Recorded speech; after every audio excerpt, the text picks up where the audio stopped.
Hello, everyone, and good morning. Welcome to our live feed update for September 16th.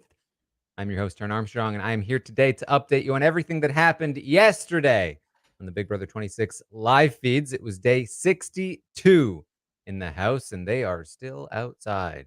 However, we did finally get some strategy yesterday, so we're going to talk about that.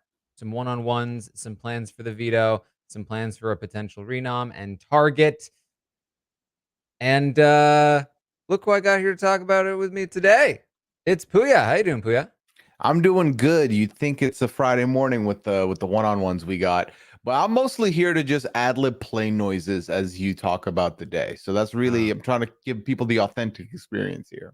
Thank you. I very much I'm telling you, we're gonna be plane experts by the end of this week. It is so annoying. It's a lot. Yeah, not the most audio friendly setup here. You'd think a professional production company would have ideas, but this is what we got. Leah, the HOH, nominated Kimo and Rubina, with ostensibly Kimo as the target here. Who really knows at this point? However, in the veto competition, Angela won the veto. Leah won the janky veto, which we still are not entirely clear on exactly how it's going to work, but there is going to be some kind of competition, not even competition, just a challenge for Leah to complete in order for her to theoretically activate her veto power. But it doesn't really matter because she doesn't really plan to use it. So who really cares at this point? But there was no real strategy talk for most of the week.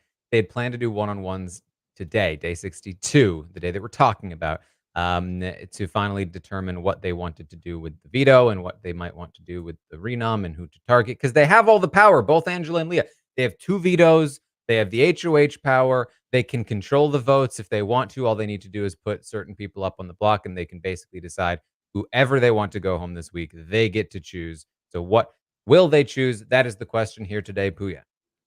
Yeah, this is one of those situations where I feel like you look at any other week this season, and there's a world where that second veto is not only heavily sought after, but also could very well get used and make something wild happen.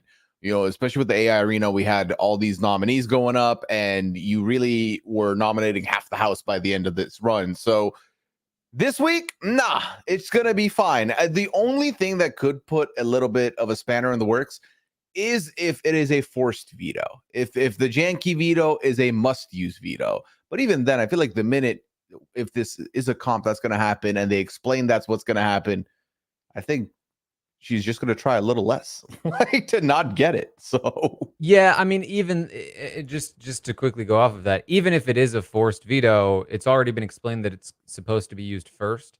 And so if it is a forced veto, she would just use it on the person Angela would theoretically use it on, and then Angela would just not use hers. right. I imagine would be that it wouldn't actually change all that much, probably. Yeah, no, especially with the deal put in place between herself, Angela, and Cam, that also removes more people as options. So yeah, I think either way, we're looking at one use maximum potentially after we're done talking about the events of this day. Yes, all right. Well, they do get to their one-on-ones, and, they're fine. Leah talks to Kimo, and Kimo finally starts making some actual pitches prompted by T-Core. Maybe, T-Core shouldn't have encouraged him that much because uh, not that helpful, if Kimo comes off the block. But he goes to Leah. He pitches to Leah, "Hey, I wanna work with you if you help keep me cool, keep me safe. I would protect you, and Angela, whoever, like, I've got nothing to lose at this point and not a lot of allegiances beyond the obvious ones." So, he makes, Kimo, he doesn't do a lot of work, but when he does work, it works. You can't deny it. That is kind of the descriptor for my university career. It was really like, he's not doing a lot, but when he does it, he's seeing results. So And he's a serial procrastinator as well. So he's truly the college student of Big Brother players. yeah, this, and I feel like you've been very frustrated with Kimo this season about how, if you just apply yourself, Kimo, you have the world in your hands. Yeah. Good. You're just skating by, and Kimo, you have so much potential. What could be if you just woke up and chose to do it? Yeah. So he also talks to Angela. And this is an even better conversation for Kimo because he basically starts pitching the same thing to Angela when she says, Kimo, I've already decided. You had me before hello. I've already made up my mind. I'm like near certain. And it's got to be guaranteed, like no messing around. No messing around, Kimo. It's I've figured this out. You deserve to be here. I love you. I don't want you to hate me. Always gonna hate me. I finally want to be the one saving someone this week. But don't tell anyone, and don't cry. Don't cry yet. That last line, though. I mean, this is not shocking. The person who's had the veto used on them the most wants to pay it forward, wants to give someone else that gift. This is not surprising to me in any way. Yes. So Angela has decided she wants to use the veto on Kimo. We were not entirely sure whether this was coordinated by Leah and Angela because we haven't really seen them talk much, or if it was just an Angela decision. We find out very soon that it is seemingly just an Angela decision. She has just free from Leah's influence, free from anybody's influence, just on her own decided I'm using it on Kimo in the same sort of way that Leah decided she was going to use it on Angela. No bigger plan in place. Just I have this power. I want to use it. And quite honestly, I think that's perfectly fine. I think that this is a great time for Angela to use this veto on Kimo. Makes a lot of sense because Kimo was the de facto target here. And just I think continues to help build a perception of Angela that is I cannot be ignored. I am a factor in this game. And if she does make it to the end, it's still quite the uphill battle, but at least she has done things, like at least she has made her mark on the game. And that's more than a lot of people can say, having made it to the final two with very little to say for themselves. I think this is the play from Angela. I think using it on Kimo makes sense. I think that using it at all makes sense. And it's just good stuff from Angela. Yeah, I feel like, a couple weeks ago, we were talking about how there's only one person who has 0 win equity, and it's Angela. I feel like that is no longer the case. I still think, to your point, that it is going to be an uphill battle, but she has now won 3 comps. She has arguably won, because again, AI Arena comps are comps, but they're also against 2 people only. These are against like full-fledged like house guests for 2 HOHs, and then 5 other people for the veto. I feel like she definitely is earning a spot more and more at the end. Quinn's big worry was she's going to just take up a final 2 spot by default. And now I feel like you just simply cannot ignore these wins. You cannot ignore 3 wins against the rest of this house. You just cannot do that. I think also removing what would have been the easy vote out this week is saying that, okay, well, we would have had Kimo gone if not for Angela. And the if not for Angela is a big reason. You can't ignore that in that event. Yeah. So Leah talks to Cam in the meantime. She's not sure what Angela's going to do, but obviously if Angela does plan to use the veto, she's going to have to name some kind of replacement nominee.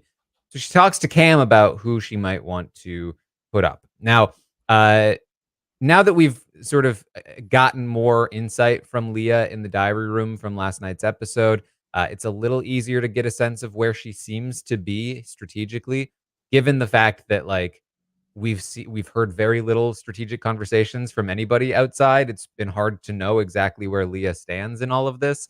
But it does feel like she actually is looking to jump on board the Chelsie trio.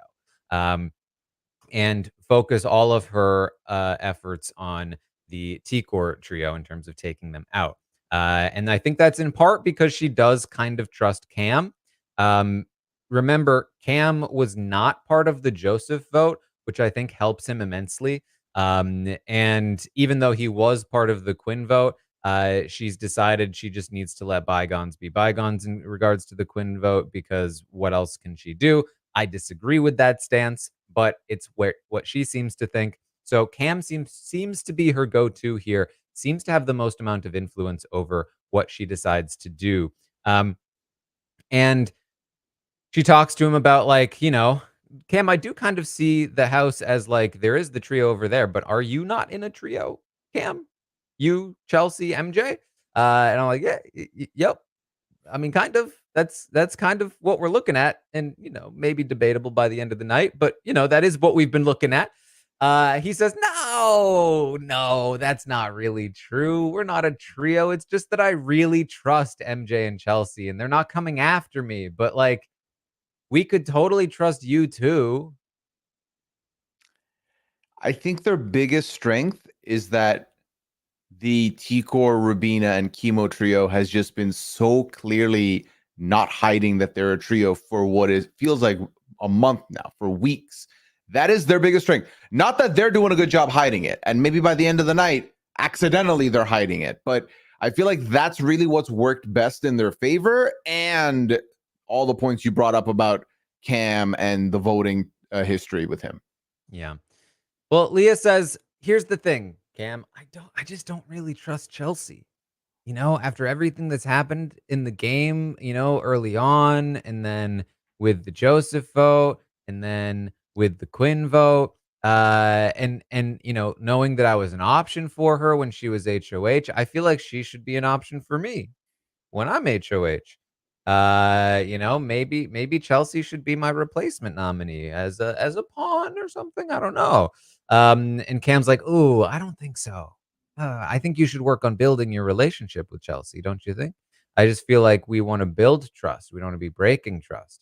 And Leah's like, but would I be dumb to trust her after everything?" And Cam's like, "No, not at all. I trust them." And she's like, "It's just like those votes have left a bad taste in my mouth. I just don't think Chelsea's gonna prioritize me." And he's like, "Nah, nah, it's gonna be fine." Now at this point, I'm like, okay, so Chelsea's the renom. Clearly, you don't tell Cam that you don't trust Chelsie and that she's an option for a renom unless you're gonna do it, right? Because you're not gonna make the same mistake that Chelsie made with you and make it clear that Chelsie was an option for the renom when you're not actually gonna nominate Chelsie. Surely that's not gonna happen. Not even just that Chelsie is an option for the renom, and similarly to Chelsie with Leah, it's that that's really who you want to put up, it feels like, but you may not do so. And I feel like that's something that's going to be very tough to fight back from, especially in the event that come next week, one of them wins the HOH. Yeah. So in my mind, it's like this has got to be Chelsie. There's just no way you go that hard against Chelsie in your Cam conversation. This is not, hey, I'm testing the waters to see, like, to just talk it over with my friend Cam, also known as one of Chelsea's closest allies.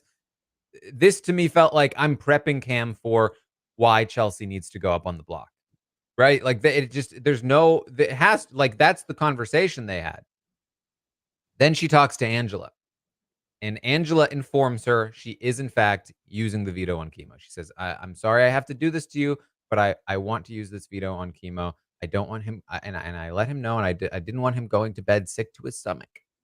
And Leah says, "I understand." She says, "Well, it does mean that you're gonna have to put somebody else on the block, and I'm sorry about that." And Leah's like, "That's fine. I don't mind." And I'm like, she doesn't mind because she's planning to put up Chelsie. She already talked to Cam about, she laid this, she set the stage for a Chelsie nomination. So obviously she's putting up Chelsie. She says she's putting up T-Core. Yeah, finish the job, Taran. Finish the job. Get one of the trio out. Wasn't that what you got from that whole Finish the fight. conversation? Yeah. Um, she says, "I don't want to use my janky veto. So it's just going to be Angela's veto." Angela agrees. That would be too much. And Leah says, I thought about doing what we talked about, like T-Core and Chelsie on the block, but then I worried, like, what if Chelsie stays? And I don't know. It just didn't feel like it would be it would like work or anything. And it's just like, what do you? I talked about this last night, but it's just like, what do you mean? What if Chelsea stays? Like, do you mean that you think Angela's gonna turn on you? Because I could maybe see that, but then why tell Angela that? Like I don't know. It just anyway. She doesn't want to do that, so she's thinking of putting up T-Court, continue her shot, finish the fight. And Angela says, "I think that's the right play. I think that works." And then I'll get Chelsea next week. Don't even worry. I'm gonna be so happy to put her on the block. And they're like, "This is gonna be great." But here's the thing. Neither of them in this conversation think that this is a shot at T-Core. No. If you thought, oh, she's choosing to target T-Core over Chelsea, oof, rough shot, but at least she's getting T-Core. Not quite. This shot is on Rubina. Remember at the beginning of the update, I said they have all the power. They have 2 vetoes, HOH, and nothing anybody can do about it. They can even control the votes from the minority position. This is a dream scenario for an underdog pair, any underdog. They can literally pick and choose anybody they want to just pluck out of the game. And right now, the person that they have set their sights on is Rubina. Yeah, it's the classic case of overcook. You got too many utensils under your belt. Here's my thing though. I feel like it's still they have all the power. They're seeing the signs. There's a 3 here, a 3 here. They're still playing scared though. They're still playing scared because the move of putting up T-Core as the replacement nom, admitting out loud that, but you'll probably say no one's gonna vote her out. Okay, make them vote her out. Start putting stuff out there. Because if you truly think there's 2 sides of 3 and you are currently trying to curry favor with 1 3 to split up this 3, what's stopping this 2 or this 3 next week to flip it on you and then both work together again? You just have to put it out there at this point. There is no point. You don't know if you're going to get power again. You got to take a shot that removes someone from the top of the power ranking, not someone from the middle to the bottom. Because those top people, they know how to refocus and shift things back onto you if they want to, which is, again, a tough read from them. But they'll talk about it maybe. Yes. Now, here's the thing. They are talking about Rubina as the target. They think that what this means is that they are sending Rubina out. That doesn't mean that they wouldn't mind T-Core leaving. In fact, I would say that both Leah and Angela would be happy for T-Core to leave. They just don't see how to accomplish it, even though they have all the power this week. And so it's like, oh, well, we'll put T-Core up. We'll send Rubina out. It'll weaken T-Core. That does not mean that if the opportunity presents itself, they wouldn't, they would be opposed to T-Core leaving. They would not be opposed to it, in my opinion. And there are a lot of people that should want T-Core out. The votes should be there, theoretically. Angela, MJ certainly should. And quite frankly, Cam should as well. That's 3 votes. That's enough. That's enough right there. Chelsea should not want T-Core out. And Chelsea has had a history of controlling MJ and Cam's votes. I wouldn't even say controlling, but, having enough influence over them for them to not make moves that benefit themselves over her. So that's where this conflict may arise. But even Chelsea herself has discussed the possibility of taking T-Core out because she's the glue that holds Kimo and Rubina together. So while it might not be the direct intention of Leah and Angela to take T-Core out, this is a much better scenario for them than the initial set of nominations if the veto had been won by other people, where Kimo and Rubina were on the block, because there is still the chance that T-Core leaves, which, while still not the best move this week, probably is again, considerably better move for Leah than, the original plan. Yeah. Instead of a lot of people are calling them the weaker trio just because of, I believe, the end game comps that we expect to see happen. So getting rid of the best member of that trio, is not that bad of an outcome. Certainly, severing the ties of the more physically capable trio would be the better move, but this is a decent consolation prize after what looked to be a guaranteed Rubino or Kimo exit here. Yes, but that is only if they actually are able to get Tikor out, which would be a lot easier to do if you used this power, more effectively, or at all. So that's the scenario right now. The veto is planned to be used on Kimo. Leah will replace Kimo with Tikor. There are 5 votes. You need 3 to evict, and the votes would be there to evict Chelsie or to evict Tikor theoretically, but it requires Chelsie to either lose her hold over Cam and MJ, or for her to happily vote out Tikor. It also, quite frankly, requires Cam to want to vote out Tikor. He has talked in the past about protecting Tikor, so there's a lot of things in the way there. Yeah. So, yes. No, go on. I'm ready. So, Angela continues her talks with people. She's gonna talk to like MJ and a few other people, and her and Leah talked about like getting in a lot of conversations if possible, which is good. Leah also is gonna start talking to more people. The play here for the two of them is that they are not acting like they're coordinating this.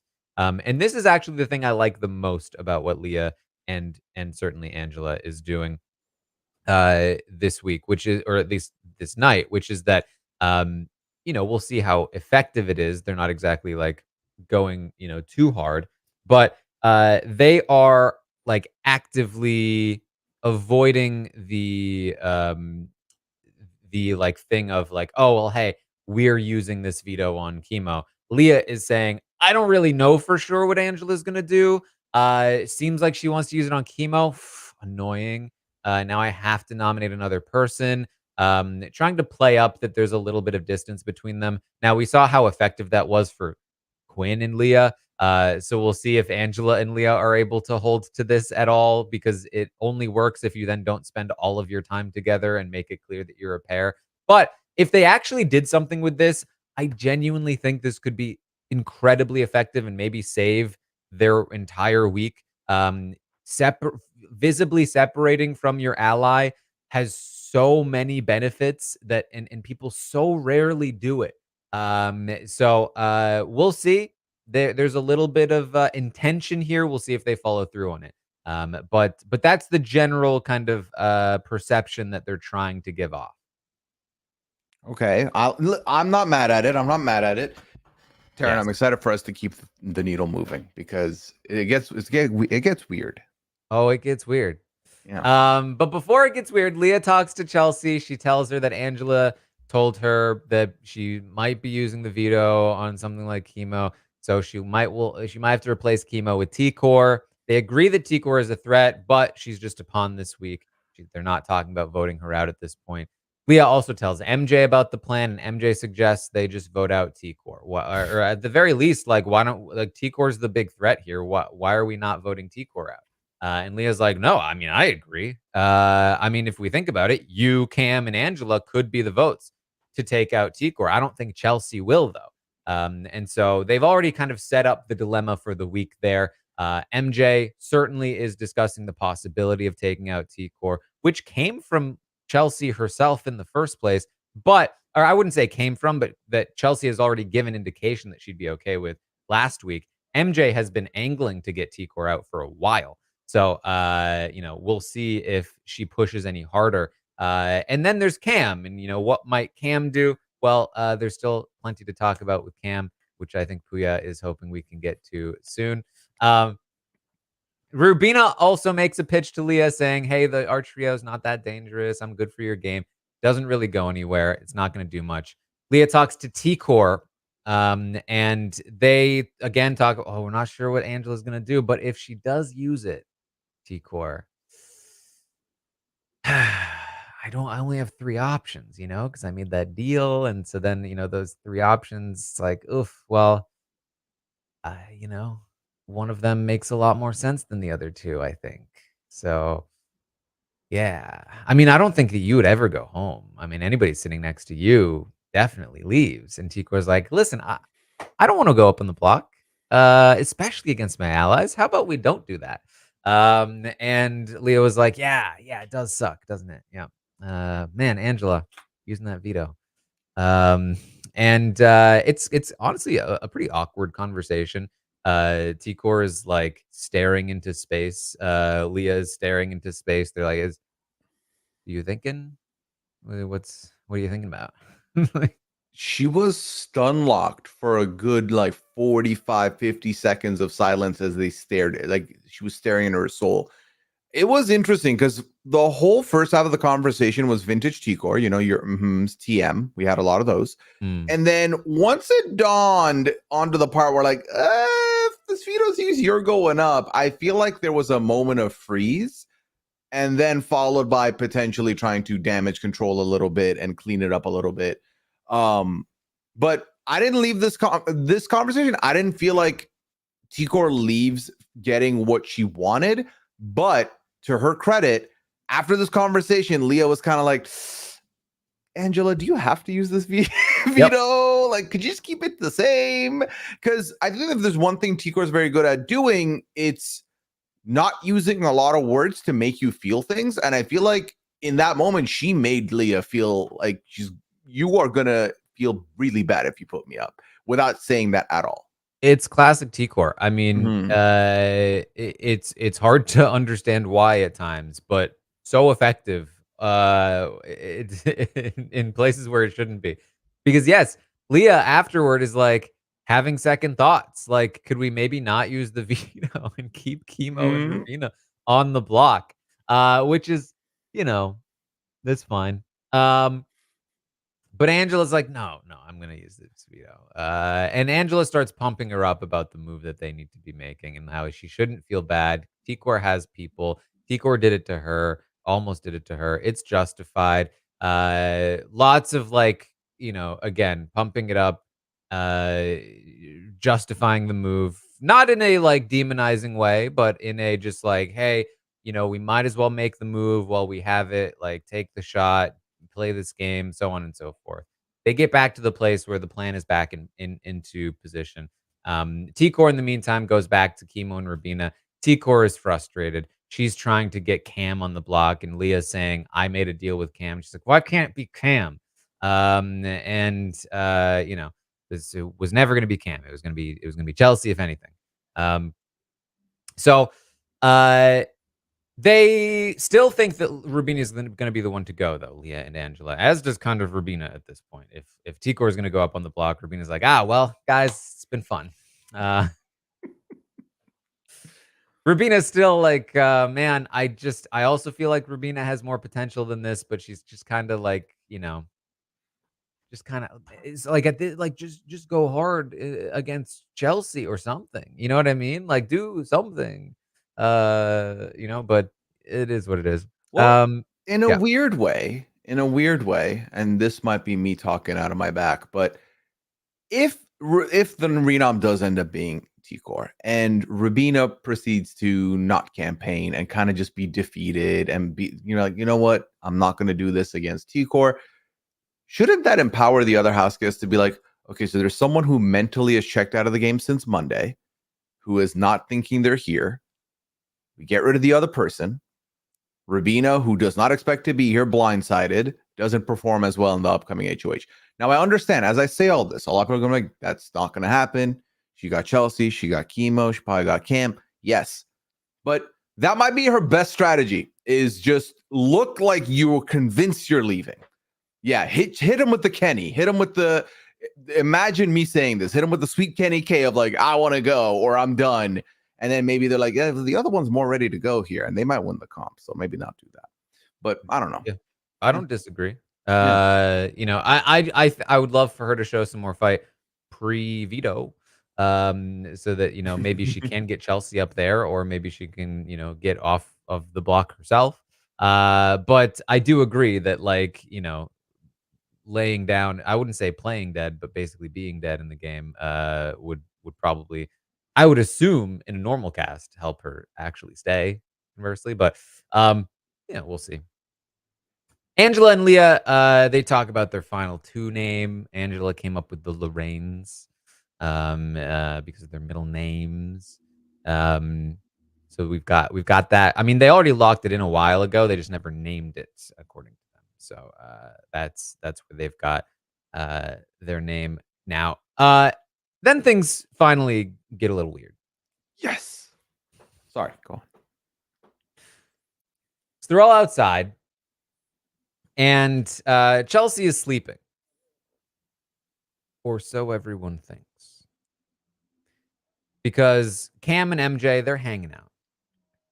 They're just chilling, you know? Like, if there was Netflix on the screen, everything would be normal. Nobody would have a problem. But I guess no Netflix. It's just chill, and that's weird. So they're just kind of cuddling. They're just kind of hanging out. And then, whoops. Chelsie was not asleep. Chelsie spotted them, and she's pissed. She's so pissed. She's gonna take her bed and move it to the other side of the yard. She's gonna be like, "I'm done with this guy. He thinks it's funny. It's not funny. He's being such an asshole to me." And Cam hears her say that, and he goes, "What am I doing? How am I being an asshole?" She's like, "Don't even leave me alone, Cam. I'm on this side of the yard. Stay on your side." Ugh. All he's doing is showing off in front of the girls at my expense. He's so stupid. Listen. So after, I'm going to give you a bit of what happened to me. So all the one-on-ones happened. We got all the end result. I was like, you know what? The track record this week has been this. Like, we're done now. We're done.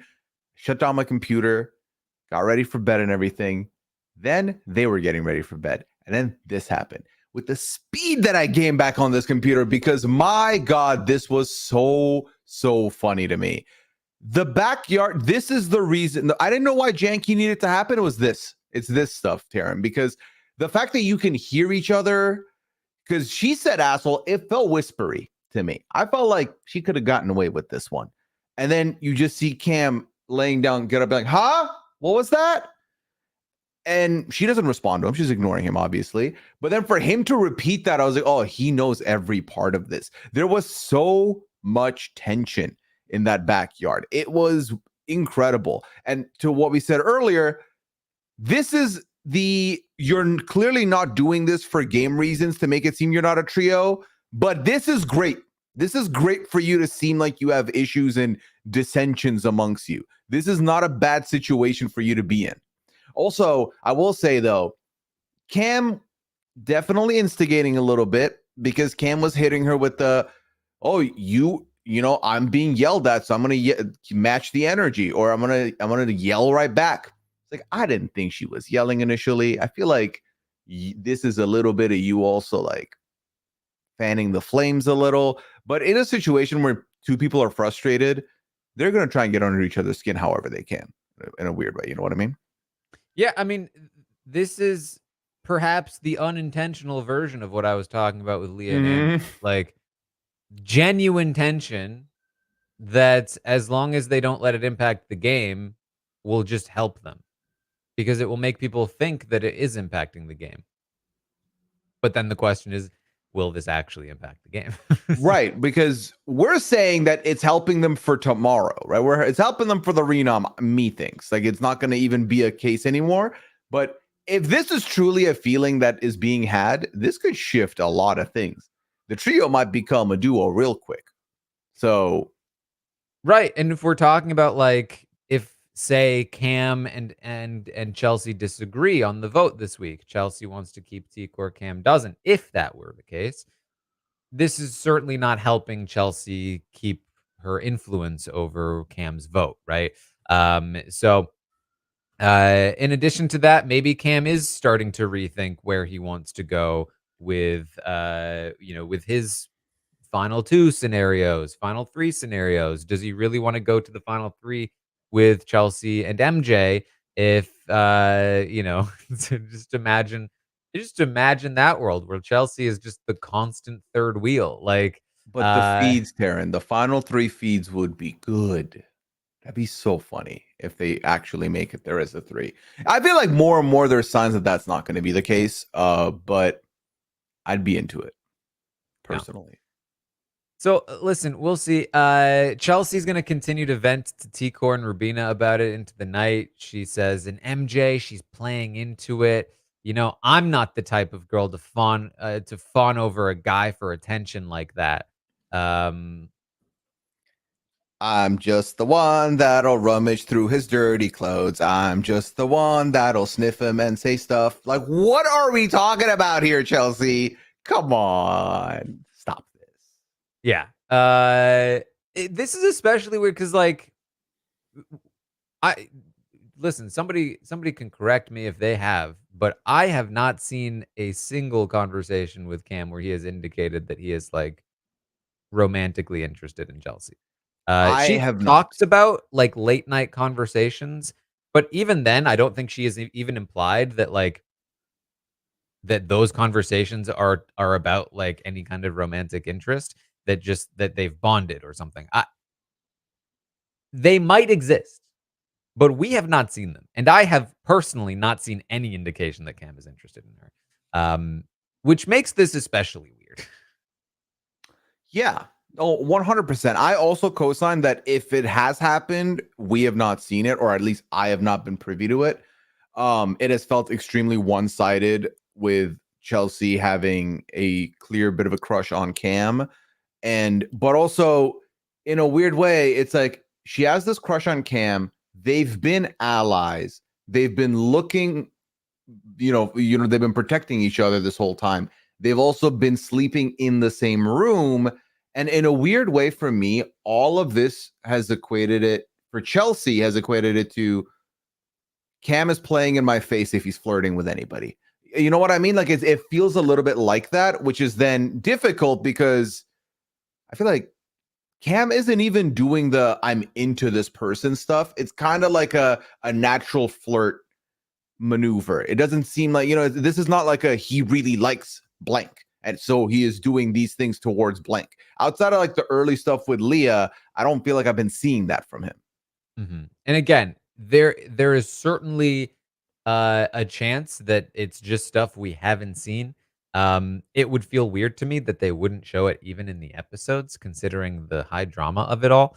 But it feels so one sided from what we have seen that it's particularly strange. So Chelsea continues to vent about Cam and how he's, him and MJ, and she's mad at MJ now, and she thinks Cam is a final 2 with Leah, and that he's still working with Leah, just a ton of dirt that T-Core and Rubina could absolutely use to sink Chelsea before the veto ceremony today, if they had the desire to, right? Like Leah was so close, seemingly, to thinking about putting Chelsea on the block in the first place. If Chelsea knows that all of this is being said, then if Leah knows that all this is being said by Chelsea, like it should be very easy, I think, to get Chelsea on the block. Do I think it will happen? Not particularly. But the option is there for sure. Yeah, I think in order for that to happen, Rubina would not only want to not see T-Core go on the block, but also she would have to not want to see herself leave. And I feel like right now it's a little in too deep of, well, one of us is on, we're both on the block, I'm probably leaving. And she's kind of just accepted that fate. She needs to snap out of that fate and push with agency. And I just don't think that's going to happen here. Mm-hmm. Yeah, so that's kind of where we leave off. That the veto ceremony will be today. And right now the plan is, again, veto Kimo, put up T-Core.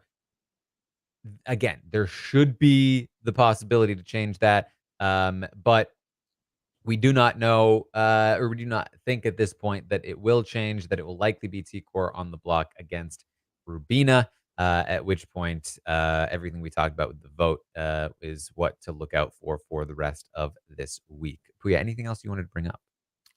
Honestly, not that I can think of off the top of my head, but I feel like everyone has already said this. I think the rest of the updaters coming on this week will say this. Watching these feeds, you're doing a gamble right now, because I didn't get to say this earlier, Taran. I usually, I use a Google extension that allows you to increase the volume beyond what you're allowed to, just to hear those whispers. Yeah. I am not risking my eardrums over these planes. I'm not. If the whisper's too low at 100%, then I will have to piece it together based on some words I see. It's been very tough to get through, but it has had its good moments, like last night, for drama, not for their sanity, but for my entertainment. There's been some good stuff there. But I also foresee, especially if when all is said and done today, T-Core goes up, I feel like it's going to be a slower week at that point, unless people decide to shift the pendulum onto T-Core. That could be interesting. But I'm foreseeing a bit of a slow one. And quite frankly, with Survivor premiering this week, maybe that's kind of like them saying, y'all go ahead. There's a new show coming. Put your focus on that for a minute. Come back in a week. Well, no. All right. Well, we will see then. I'll be back tomorrow morning, 11 a.m. Eastern, to update everything that happens today on the Big Brother 26 live feeds, including what happens with this veto ceremony. And as Pooya mentioned, stay tuned. Tonight, the Survivor 47 draft should be a fun one. Will the draftees become the drafters, or vice versa? So tune in for the draft tonight. And then tomorrow night, of course, the roundtable. Tune in for that as well. You can also find me over on Twitch watching these episodes, hanging out with all of you. And we got the circle, Pooya, coming up. It's the next drop of the circle is coming on Wednesday. And it's been pretty fun. It's been pretty fun in the circle. Yeah, 4 episodes in, I've had a good time. Last season did set a higher standard to what I'm expecting. So far, I feel like they're doing a good job of it. I like this cast, so we'll see where they take us from there. Yes. All right. Pooya, anything else? I can be found on Twitter at Pooyism, twitch.tv/Pooya. This is where I am when I'm not podcasting. You've already talked about the draft tonight. Very excited for that. And myself and Scally will be talking 90 Day Fiance this week for the Before the 90 Days season. And also, in about a week, we will have the premiere of Traders Canada Season 2. Scally will be joining me in the co-host panel, and we will be covering this season, featuring Big Brother Canada's own Netta this season for you Big Brother fans out there. So excited to see how that goes. Yes. All right. Well, that is what we have for you then today. Thank you all so much for joining us, and I will see all of you next time.